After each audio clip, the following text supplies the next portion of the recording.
I have a safety deposit box. I haven't opened in 15 years. I don't remember what's inside, but I remember why I locked it and why I'm unlocking it today. I'm standing here in this cold bank vault with brass walls that haven't changed since 1987, holding this small metal key that feels heavier than my entire estate.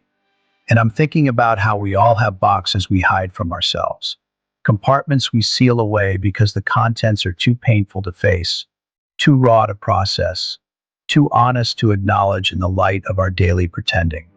And I realize now that this box is just a metaphor for everything else I've buried, every truth I've avoided, every moment of clarity I've run from because admitting it would mean admitting I was wrong about the life I was building, that I was wrong about what mattered, that I was wrong about who I was becoming.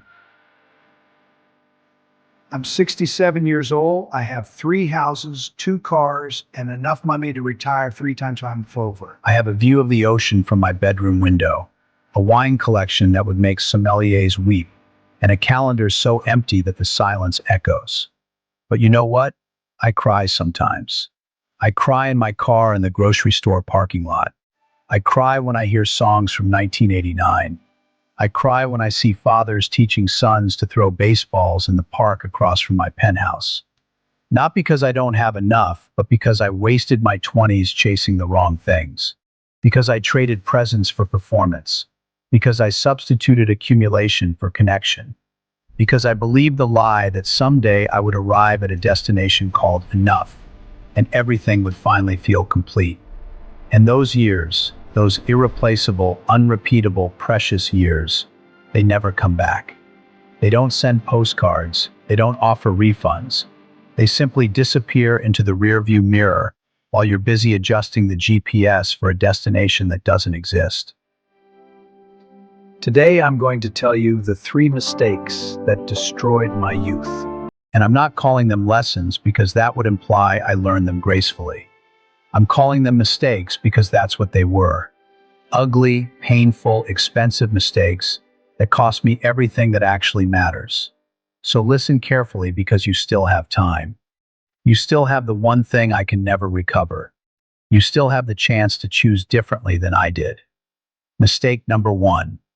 I spent my early 20s trying to look successful instead of actually becoming successful. I was a magician of appearance, a master of illusion. New phone, bought it. Fancy clothes, maxed the credit card. Weekend parties, never missed one. Bottle service I couldn't afford. Vacations I put on plastic. A car payment that ate half my salary. I looked rich. I felt important. People nodded when I walked into rooms. Women smiled. Men wanted to be my friend. I was the guy who had it figured out. The guy who was going places. The guy who understood how the world worked. But I was broke inside, spiritually bankrupt, emotionally overdrawn, living on the borrowed time of my future anxiety. Meanwhile, my friend Tom, he looked boring. Same 3 shirts rotating, no parties, always studying some new skill on weekends while I was recovering from hangovers. Always reading while I was networking, always building while I was performing. I laughed at him, called him a loser, pitied his lack of social sophistication, his inability to understand what really mattered in life.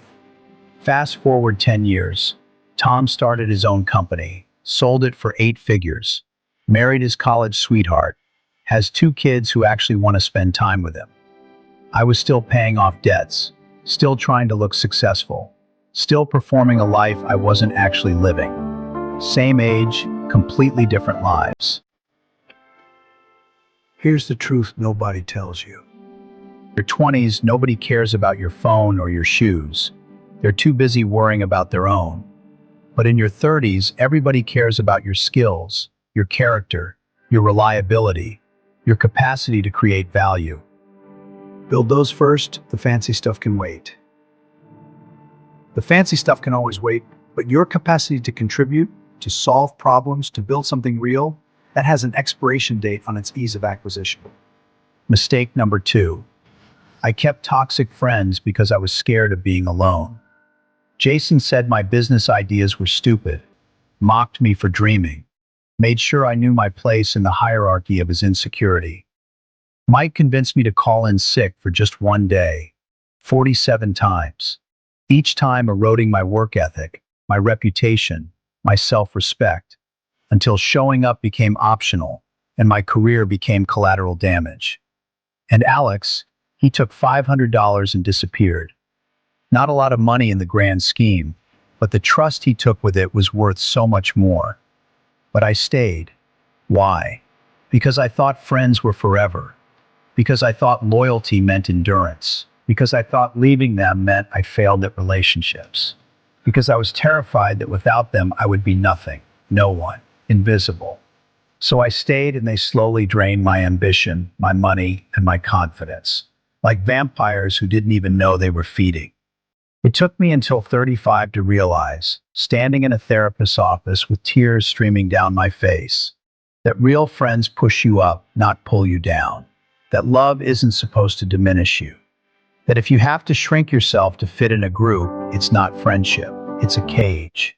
Today, my friends are older, quieter, fewer in number, but infinite in quality. They challenge me to be better. They call me on my nonsense. They remember things about my life that I've forgotten. I met them at 40, after the divorce, after the bankruptcy of Spirit. I wish I met them at 20. I wish I had known that loneliness in bad company is so much worse than loneliness alone.